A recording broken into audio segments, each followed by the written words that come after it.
Yo, what is up YouTube? It's your boy Emmanuel. I'm back here today reacting to a fasting video. Now, if y'all don't know what fasting is, I'm pretty sure you do because everybody does it. At least I think everybody does it, you know, or at least you've done it once in your life. Fasting, I believe it's a time when you actually don't eat anything for an exact, or a certain, not exact, I guess, but a certain amount of time throughout the day. So you can do, like, you know, you're fasting after you don't eat breakfast or lunch, but then you do eat dinner, you know. That period of time where you haven't eaten anything in your body is like, oh, I need food, you know, that's considered fasting. I know people that do fasting, like water fasting, where they only drink water and they don't eat anything. There's like people that like fast their body of carbs and stuff like that, you know. I guess it's something that you use more often than not, trying to get in shape, trying to lose weight, trying to lose body fat, you know. But it's, you know, I've always been curious what really does happen to your body when you do that. And this video here says what happens to your body when you don't eat. Fast. All right, let's see. Fasting is the new fad, and if you check numerous forums where people talk about their fasting experience, you'll find it has helped a lot of people lose weight. You'll see people talking about how they tried all kinds of diets. The low carb, the keto diet, low fat, reduced sugar, all kinds. But for some folks, none of those worked for them. Then they fasted and the weight came off. On top of that, they talk about mental clarity, feeling light on their feet, more agile. You can watch David Sinclair, a professor in the Department of Genetics at Harvard Medical School, telling people they should skip meals. Something in the past that was seen as an unhealthy way to live. So what actually happens when you fast? I mean, honestly, I don't know if it's healthy or unhealthy. I mean, I've heard people say that it's unhealthy to skip meals. It's unhealthy to not eat when your body needs it because then it holds on to all that fat instead. But I believe fasting is a thing where, like, you do it for such a long period of time that your body then starts eating away at that fat before it does the muscle.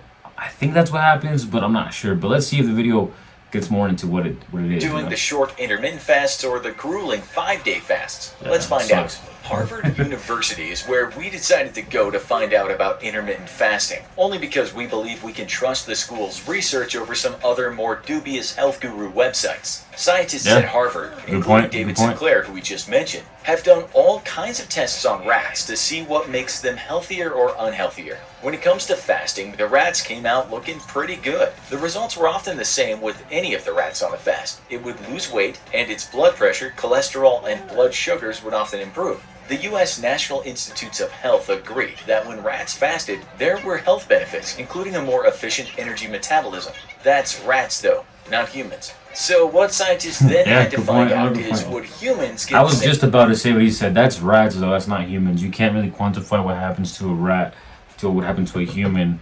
because we're a bigger organism. You know what I mean? We're a bigger, you know, like I said, a mammal. You know, so what a little teeny tiny rat can do to compared to a human, like, I think rats are very good at collapsing their rib cages. And we necessarily can't do that with our rib cages. So, I mean, good point.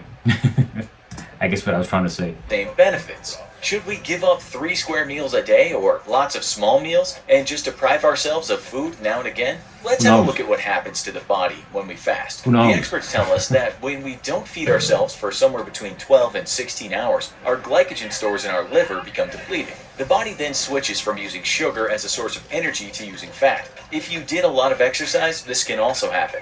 This metabolic state that happens during this time we call ketosis, and this brings about changes in the body. Most of us don't actually reach this state because we've grown up being told to eat when we're hungry, don't go to school on an empty stomach, or we just put sugar in that morning coffee at the office. Fasting means trying to avoid calorie intake, although there are some that say that a few calories might still keep your body in the fasting state. That's debatable, as some say only have water or tea. As we said, some leading researchers around the world did lots of tests on rats, allowing some to eat what they wanted and others were only given food now and again. This is the conclusion we found in one paper that was published by the National Institutes of Aging. Emerging evidence suggests that intermittent dietary energy restriction might improve overall health and reduce risk factors for diabetes and cardiovascular disease in humans. Our new findings in laboratory animals provide evidence that similar intermittent eating patterns can enhance the beneficial effects of aerobic exercise on endurance performance. You can read a lot of books on why our obesity crisis happened, and the long and short of it is many people are too sedentary, or just eat way too much and way too much sugary processed food. It won't surprise you that the book The Obesity Code tells people they shouldn't constantly be snacking and they should try and eat healthy foods. More veggies, fruits, healthy proteins, and less refined grains. Anything fresh, guys, nothing of that processed food. It's no surprise that some of the fattest countries in the world have a snacking culture and a fast food culture. Still, some people do eat quite well and can't seem to lose weight. It's as if the body has a certain calibration and wants to stay at a particular weight. That's where fasting has helped people. It's worked where diets have failed.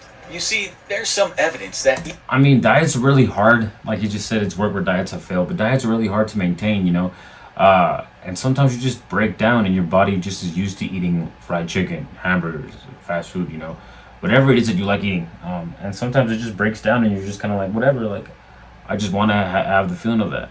And sometimes you just eat it. And then you can't stop it, you know. So that's what diets fail, you know. Fasting, I guess, works because you're not eating anything and you're kind of holding on to yourself to just drinking water or liquids.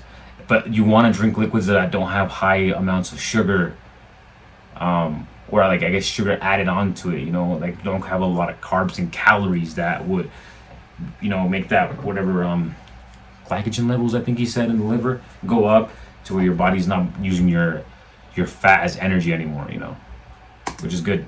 Even when we restrict our bodies of calories, the body thinks, oh God, I'm starving. And so it slows down and takes what it can from the few calories you put in. Even if you're a big person, if you reduce calories, you might not lose weight because your body goes into survival mode. It slows down its metabolism. If you watch enough Joe Rogan, you'll know that this is an ongoing argument. But what most people do agree on is that fasting seems to work for most people. But if you look at human studies, which had some people on a plant-based healthy diet and some others doing one-day fasts, the results weren't much different. Some people lost weight, others weren't affected much at all. Then again, there's lots of evidence out there from people who actually tried fasting, and the results for most people were positive. But we'll get around to that later. Researchers from the University of Alabama were interested to see if fasting might help people with pre-diabetes, meaning that they were on their way to getting full-blown diabetes. It's well known that if you eat a ton of food before you sleep, it can increase your chances of getting diabetes. We don't need to tell you that if you are very obese because your fingers are hardly ever doing anything other than putting chips, cookies, and all kinds of processed junk into your mouth, you're at risk of getting diabetes. The proof is in the pudding, and America has a big pie of evidence. In 2018, the U.S. Centers for Disease Control and Prevention told us that 1 in 7 Americans has diabetes. And while lifestyle is not to blame for around 5% of the cases, the vast majority of the remaining 95% have diabetes because of a poor diet and resulting obesity. So can fasting help? Well, in one study, the researchers put pre-diabetics on a plan called early time-restricted feeding. This meant some participants could only eat from 7 a.m. until 3 p.m. and nothing else after or before. The other group could eat between 7 a.m. and 7 p.m., a kind of normal time frame for most people. Both groups actually didn't gain weight or lose weight, but those in the 7 to 3 time frame showed a drop in insulin levels. They also showed a lower blood pressure, and another important factor was they just got used to it and showed a decrease in appetite. There's no doubt that this kind of intermittent fasting has worked for a lot of people, but most researchers do say that if you do it, also try to have a healthy diet and a healthy lifestyle. Dieting may also help, but the fact is some people just find it easier to skip meals. Sometimes it's hard to find healthy food, and sometimes it takes too much time to cook. So fasting is a good option if you want to try and lose weight without much planning or effort. What about fasting not just for a certain part of the day, but missing an entire day's foods? The American Journal of Clinical Nutrition published a study from independent researchers who took a bunch of participants and put them on this one-day-a-week fast for 5 weeks. Its conclusion was that indeed, people lost weight, but they were also hungry during that fasting day. It said perhaps adding one healthy meal in a fasting day would be better. That's why you'll hear a lot about 16-hour fasts, 18-hour fasts, 20-hour fasts. Maybe start with the 16-hour fast and build up to 24 hours. All over the web, there is scientific... 16-hour fast is more than half of the day because there's 24 hours in a day, and that means you'd have to skip the time, like snack time, breakfast, lunch, that mid-breakfast you have. Only meal you would be really having would be dinner, right? So that would be kind of difficult to do for a lot of people, I could see, but that's crazy that you can go 24 hours without eating anything.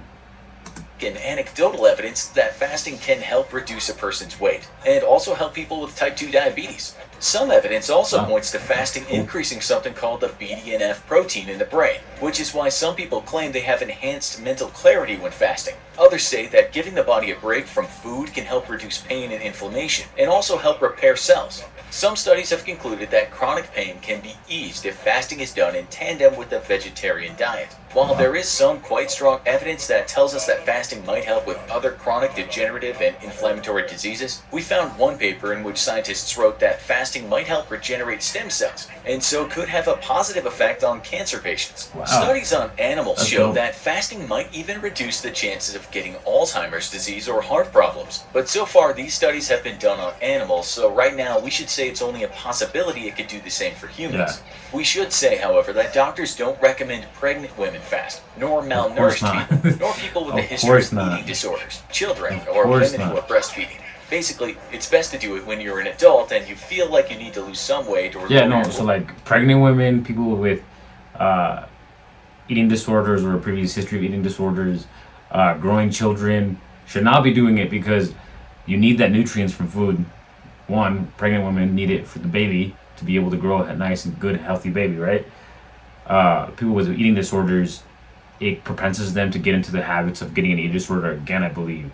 So like if they already had a history of eating disorders, they can go back to get to easily, like it's almost enabling them to get an eating disorder again, to where they're throwing up, they're doing all that stuff that people do with eating disorders. And then the third one, children that are growing, you should never, ever let a child that is growing skip a meal because they need that nutrients in order to grow and fully develop themselves. But I don't know, fasting to me, it's just, I don't know. I think I do it myself from time to time, and the only reason really why I do it is because sometimes you just don't have time to be cooking breakfast. You wake up, you want to sleep in a little bit, you're being lazy, and you just don't want to cook breakfast. And that's really the main reason why I do it. But I know people that do it for a lot longer and they only eat one meal a day. Hey man, if it works for you, it works for you. But I don't know if I could do that. Blood sugar.